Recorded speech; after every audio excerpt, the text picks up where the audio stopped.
ओम शांति। आज का महावाक्य है 10/6/2025। बाबा ने कहा, मीठे बच्चे, तुम्हें श्रीमत पर सबको सुख देना है। श्रीमत पर क्या देना है? सबको सुख देना है। तुमको श्रेष्ठ मत मिलती है। श्रेष्ठ बनकर दूसरों को भी श्रेष्ठ बनाना है। प्रश्न है, रहमदिल बच्चों के दिल में कौन सी लहर आती है? उन्हें क्या करना चाहिए? उत्तर है, जो रहमदिल बच्चे हैं उनकी दिल में होती है हम गांव-गांव में जाके सर्विस करें। आजकल बेचारे बहुत दुखी हैं, उनको जाकर खुशखबरी सुनाएं कि विश्व में पवित्रता, सुख और शांति का दैवी स्वराज स्थापना हो रहा है। यह वही महाभारत लड़ाई है।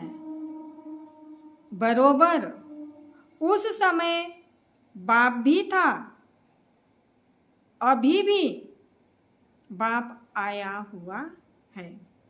उस समय भी बाप था, अभी भी बाप आया हुआ है। धारणा के लिए मुख्य सार है, सदा यह निश्चय रहे कि हम ईश्वरीय औलाद हैं। हमें श्रेष्ठ मत पर चलना है। किसी को भी दुख नहीं देना है। सबको सुख का रास्ता बताना है। दूसरी पॉइंट में बाबा ने कहा, सपूत बच्चा बन बाप पर कुर्बान जाना है। बाप की हर कामना पूरी करनी है।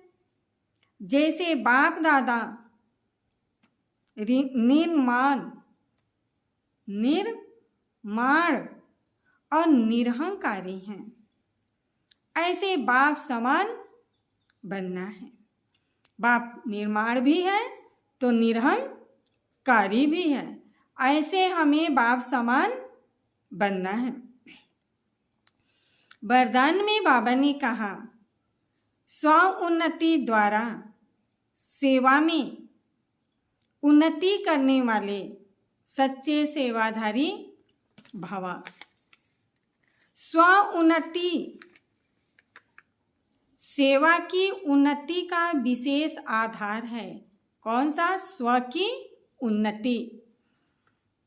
स्व उन्नति कम है तो सेवा भी कम है। बाबा ने रिजल्ट दे दिया, स्व की उन्नति कम है तो सेवा भी कम है।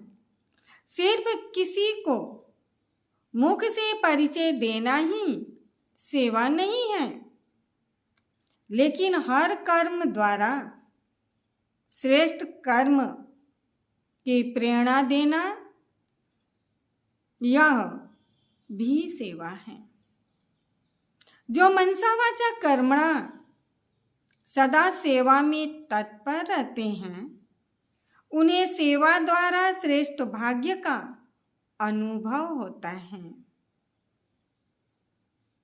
जितनी सेवा करते उतना स्वयं भी आगे बढ़ते हैं।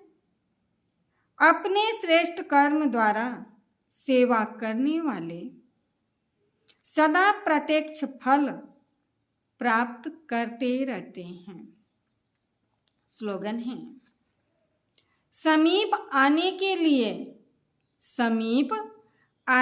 लिए सोचना, बोलना और करना समान बनाओ। सोचना, बोलना और करना तीनों समान बनाओ। अव्यक्त इशारे में बाबा ने कहा, आत्मिक स्थिति में रहने का अभ्यास करो, अंतर्मुखी बनो। एकाग्रता का आधार अंतर्मुखता है। अंतर्मुखता में रहने से सूक्ष्म शक्ति की लीलाएं अनुभव करेंगे। आत्मिक स्थिति में रह आत्माओं का आवाहन करेंगे। आत्माओं से रूह रिहान यानी बातचीत करना, आत्माओं के संस्कार स्वभाव को परिवर्तन करना, आत्माओं का बाप से कनेक्शन जुड़वाना, ऐसे रूहानी लीला का अनुभव करेंगे, यानी आत्मिक लीला का अनुभव करेंगे। ओम शांति।